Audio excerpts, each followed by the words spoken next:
최신 장비를 한눈에 해외 바이어들 인터넷 스팅 연발. 베리 인터넷 스팅 테크놀로지. 지난 15일 경기 성남시 서울공항에서 개막한 서울국제항공우주 및 방위산업 전시회에 관람한 미국 방위산업업체 콜린스 항공우주 시스템 시연 카피시의 감상평이다. 그는 이날 기자와 만나 연신 매우 흥미롭다며 감탄사를 쏟아냈다. 이어 평소 한국의 무기 산업에 관심이 많았는데 이번 전시에서 그 기술 수준을 체감할 수 있었다고 덧붙였다. 카티시 말처럼 지난 216일간 열렸던 서울 아덱스에는 그 어느 때보다 풍성한 잔치상이 차려졌다. 규모만 해도 그렇다. 올해는 34개국 330개의 방산업체들이 참가했다. 전시회장도 실내 전시장과 공항 활주로를 야외 전시장으로 꾸며 역대 최대 규모로 선보였다.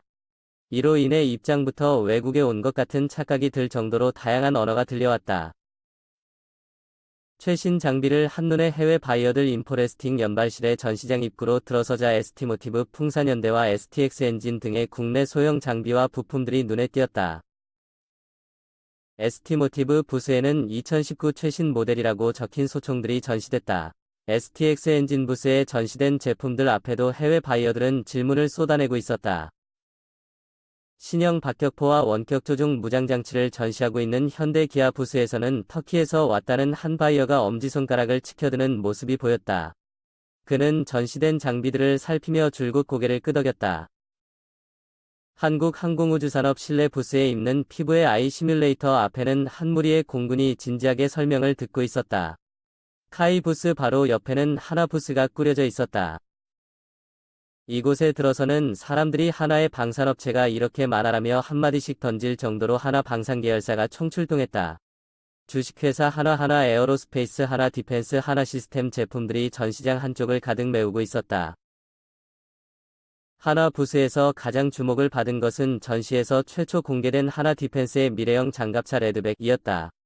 최근 무주군 미래형 궤도장갑차 획득 사업의 최종 후보장 비올라 독일과 경쟁하고 있는 모델이다. 회사 관계자는 지금까지 나온 장갑차 중 가장 좋은 모델이라고 할 수 있다고 말했다.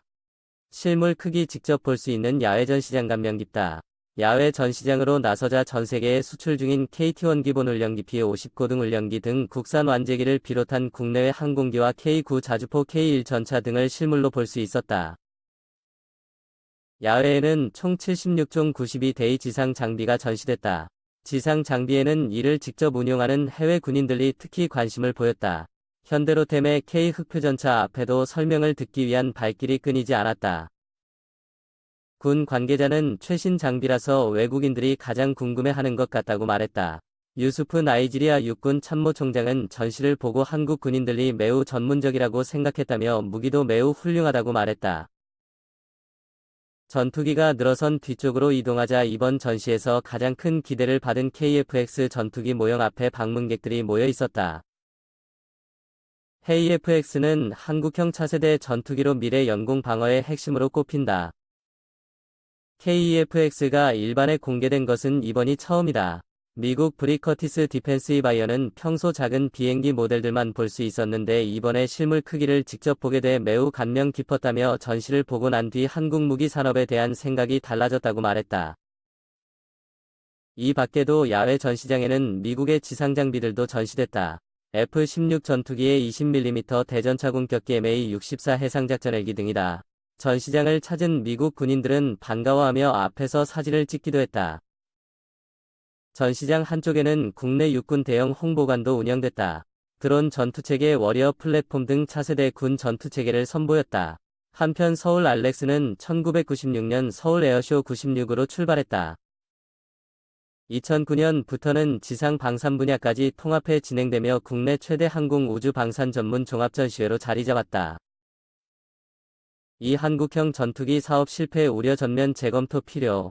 한국형 전투기 개발 사업의 사업 실패 우려로 사업 전반에 대한 검토가 필요하다는 주장이 제기됐다.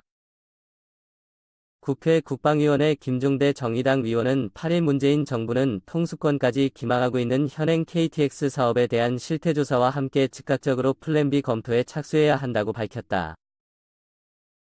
그러면서 현 KTX 개발 사업은 사업 수행의 전략 부재, 국내 개발 역량을 초과하는 과도한 ROC와 국산화 목표 등으로 실패가 우려된다며 청와대 주관하에 KTX 사업 전반에 대한 재검토 및 사업 성공을 위한 전략 수립이 필요하다고 지적했다. 김 의원에 따르면 전투기 개발 사업은 경제성을 중시하는 추세를 보이지만 몽골은 개발 비용이 2조 원 이상 추가 소요되는 쌍발 엔진 형성에 이어 5세대 전투기에 나 있는 내부 무장창을 요구하고 있다. 이와 함께 핵심 센서와 같은 기술적 난이도가 높은 구성품은 기본 설계 검토나 핵심 설계 검토 단계에서는 성능 검증이 끝나야 하는데 완제기와 부품 국산화를 병행하고 있어 사업 리스크가 가중되고 있다는 게 김 의원의 설명이다. 김 의원은 현재 에이스인 레이더를 포함한 4개 핵심 센서의 개발에 성공이 불가능하다는 것이 중론이라며 특히 에이스의 레이더의 소프트웨어 개발 진행 현황과 이스라엘 업체와 공동 개발 형태인지 국내 개발인지 소유권은 어떻게 되는지 모호하다고 주장했다. 이와 함께 인도네시아 정부가 지난해 하반기 이후 개발비를 미납하면서 향후 납부 여부도 불투명하다고 김 의원은 지적했다. 인도네시아 정부는 지난해 하반기부터 올해 상하반기까지 1,400억 원에 가까운 금액을 미납하고 있는 것으로 전해졌다. 김 의원은 미국의 연이은 금리 인상으로 인해 신흥국의 경제 위기 가능성이 고조되고 있어 인도네시아의 개발비 납부가 어려울 것으로 전망된다고 말했다. 정부 관계자에 따르면 현재 한국과 인도네시아는 분납금을 어떻게 처리할 것인가를 두고 논의 중인 것으로 알려졌다. 김 의원은 전투기와 같은 최첨단의 무기체계의 경우 어느 한 가지만 차질을 빚더라도 사업 전반에 심각한 영향을 미쳐 군의 전력 공백은 물론 방산업계 전반에 악영향이 불가피하다며 그런 의미에서 KTX 사업에 대한 즉각적인 실태 파악과 플랜 B 검토는 처벌이나 책임 규명을 넘는 범정부적인 노력이 필요하다고 밝혔다. 3. 공군 한국형 전투기 사업에서 결국상 방향을 선택하다. 몇 가지 우려사항들. 합동참모본부가 7월 18일 즉 오늘 열린 합동전략회의에서 한국형 전투기 개발 사업 방향을 쌍발 형상으로 하는 개발안을 군 요구 성능으로 최종 선택 확정했다고 합니다. 결국 공군은 단발 아닌 700위안을 버리고 쌍발 아닌 203을 선택했군요. 합참은 앞서 지난 7월 10일 열렸던 회의에서도 보람의 사업 추진 태스크포스 팀 측이 당초 권고했던 쌍발 엔진의 한국형 전투기 개발을 잠정 결정한 것으로 알려져 있습니다. 국방부는 지난해 말 KT의 팩스체계 개발을 위해 착수금으로 200억 원의 예산을 이미 확보해놓은 상태라고 합니다. 현재까지 알려진 바로는 쌍발 엔진 설계의 한국형 전투기 개발 사업은 개발비만 8조 5천억 원의 도입 수량액 20대입니다. 그런데 정작 여기서부터가 이제 문제입니다. 최근 보도로는 단발형 개발비 예측은 그대로인데 쌍발기 개발비 예산은 대폭 줄였다는 소식이 있습니다. 말이 안 되죠. 그리고 사기성 짙은 비현실적인 양산단가 675측은 아직도 그대로인가요? 여기에 대해서는 아직 발표가 없습니다. 아무튼 전력화 시기도 당초 계획인 2011에서 2022년에서 3년 이상 늦춰진 2025년이 됐다고 합니다. 이건 좀 많이 우려스럽죠. 전투기 개발 역사를 보면 실제 완성은 예상보다 항상 더 지체돼 있었습니다. 2030년 이후에나 보게 되는 것 아닌지 불안합니다. 노후기 대체가 너무도 시급한 공군의 전력 공백 기간이 그만큼 더 늘어난다는 얘기가 됩니다. 문제점들을 다시 세분해보죠. 우선 개발비 문제입니다. 한국국방연구원 측은 과거 한국형 전투기 사업 단발은 6조 원대 그리고 쌍발형은 개발비로 9조 6천억 원이 예측했습니다. 우리 군은 개발비를 6조 원대로 터무니없이 낮게 책정했던 사익 집단인 ADD안을 버리고 1조 1천억 원가량 깎긴 했지만 기대치 그대로 수용한 셈이 됩니다. 여기서 추가로 궁금한 건 8조 5천억 원이란 게 어디까지의 개발 비용인가 궁금합니다. 알다시피 403은 3단계에 걸친 블록화 개발이라고 주장해 점수를 크게 얻은 바 있습니다. 일단 4.5세대 전투기를 우선 만들고 나중에 5세대기로 차례차례 업그레이드 개발한다는 주장입니다. 전투기 개발 사상 유례가 없는 방식입니다. 저는 8조 5천억 원이란 비용을 책정한 개발 비용은 블록 1까지의 개발 비용이라고 단정하고 있습니다. 따라서 블록 2, 블록 3을 위해 천문학적인 추가 개발 비용이 초기에는 필수적이라는 얘기입니다. 이 사업은 워낙 큰 비용 투입 때문에 대마불사로 바뀌어 질질 끌려가게 될 개연성도 높은 사업이 됐습니다. 한국형 전투기 사업 관련해서 그동안의 개발비 상승 동향도 참으로 재미있습니다. 이 사업은 최초 1조 6천억의 터무니없는 개발비 선정으로 시작하였고 이후 5조 원 6조 5천억으로 차례로 오르더니 최종적으로는 8조 5천억 원 됐습니다. 그러나 개발비는 아직도 너무 적게 산정하고 생각하고 있습니다. 보다 현실적인 비용이 산정되기를 바랍니다. 터키 TF렉스 사업의 세 가지 개발 경합 모델입니다. 터키 공군 측은 한국 공군과는 달리 이 중에서 개발 리스크 유지 비용 단가를 고려하여 단발안을 밀고 있다고 합니다. 컨셉은 F-35를 보좌하는 전투기입니다. 한국형 전투기 사업과 비슷한 시기로 병행 진행되는 터키의 TFX 개발 사업과 많은 비교가 돼서 결과가 주목된다. 한국의 KF-X의 좋은 벤치 사례가 될 것입니다. 참고로 터키의 KTX 사업은 개발비만 100억 불에 200대 양산 기준 기체 단가를 2억 불로 산정 총 300억 불로 예상하고 있습니다. 이게 끝이 아니죠. 아시다시피 기체 가격의 40에서 50%를 더해야 실제 전투기 구매 비용이 됩니다. 결국 터키 국산 전투기 TFX는 획득 비용만 F-35 가격이라는 얘기가 됩니다. 한국과는 너무도 다르죠. 더구나 터키 공군 측은 쌍발안을 선택한 한국 공군과는 정반대로 비용과 개발 리스크 문제 때문에 반발을 미루고 있는 것으로 알려져 있습니다. 그리고 300억 불 사업 비용도 자체도 너무 과소 선정됐다고 터키 내외에서 우려가 쏟아지고 있는 상황입니다.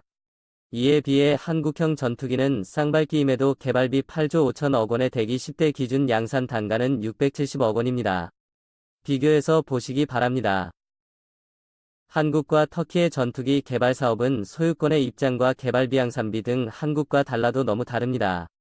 누가 과연 진실에 가까울까요? 여러분들이 냉정하게 판단해 보시기 바랍니다. 여타 전투기 개발 사례에 비추어 한국의 KTX 사업은 개발비 양산 단가 모두 아직도 지나치게 낮게 산정되어 있습니다. 저러다 나중에 어떻게 감당하려고? 그리고 합참의 결정 즉 군의 소망사항이지 한국형 전투기 사업의 최종 결정은 아닙니다. 군 측이 이미 쌍발로 개발 방향을 결정했으니 이제는 기재부와 국회 통과가 남아 있습니다. 특히 기재부는 벌써 난색을 표명하고 있습니다. 한국의 잠재 성장률이 어디까지 떨어졌는지 아시죠? 미래 국방비 증가율은 현재보다 낮을 게 자명합니다. 따라서 향후 대상 이상의 개발비와 단가 폭등은 두고두고 군과 정부를 괴롭히게 될 공산이 큽니다. 아무튼 오랜 세월 동안 쌍발이나 단발이냐에 대해 이런 방구 공식적 언급이 없었던 공군 측은 지난 1월 18일 처음 열렸던 국방부 KTX TF회의에서부터 쌍발기 개발 선호 입장을 공식적으로 표명했다고 합니다. 공군 측은 이 당시 김관진 국방장관과 방사청을 비롯한 고위층에 그들의 제안을 문서화하는 외에 강한 대응을 한 것으로 알려져 있습니다. 그동안 뒷짐만 지고 있던 소유군인 공군 측은 한국형 전투기 개발 방향을 쌍발인 13으로 결정한 것이 상당히 큰 의미가 있습니다. 드디어 확실한 책임 주체가 나타났습니다. 쌍발기로 결정한 이분들 이름과 얼굴들을 잘 기억해두고 입시다. 경우에 따라 앞으로 상당히 논란이 예상됩니다. 미래의 KTX 개발 상황과 비용 문제 등에 있어 심각한 상황이 전개되면 이번 선택을 결정한 공군 측의 관계 책임자들은 엄중한 책임을 져야 할 것입니다. 특히 주목할 만한 건 공군 측의 KTX 사업 상반기 개발 관련한 도입 소량 언급입니다. 공군은 개인의 FX를 단발이 아닌 쌍발로 개발할 경우 도입 대수를 기존의 20대에서 300대로 늘릴 수 있다는 입장도 전달했다는 언급입니다. 즉 한국형 전투기 사업은 애초 구상과는 달리 미들급뿐만 아니라 우리 하이급 전투기의 후속 수요까지 전부 흡수할 개연성이 아주 높아졌습니다. 현재 제 코가 석자인 공군이 뭘 믿고 저런 도박을 결정했나 모르겠습니다. 결국 이 사업은 뭐 아니면 도인 단군 이래 최대의 대마불사를 악용한 도박 사업이 될 개연성도 아주 높아졌습니다. 개발과 가격 예측 등이 크게 빗나가 사업 실패에 봉착하면 한국 공군은 그야말로 끝납니다. 그리고 이를 토대로 전망하면 향후 한국군은 6세대 전투기 도입 전망도 상당히 희미해집니다. 이외에 현실적으로 한국형 전투기 개발 사업에서 쌍방향 선택은 향후 여러 가지 큰 고민을 정부 공군에 안겨줄 것입니다. 일단 개발비와 양산비 그리고 특히 해외 수출에 부정적으로 작용될 전망입니다. 2025년 이후 무기 특히 전투기는 개발 일정과 개발비 초과는 사실상사죠. 개발 일정이 약간만 틀어지면 한국 공군은 치명타를 입게 됩니다.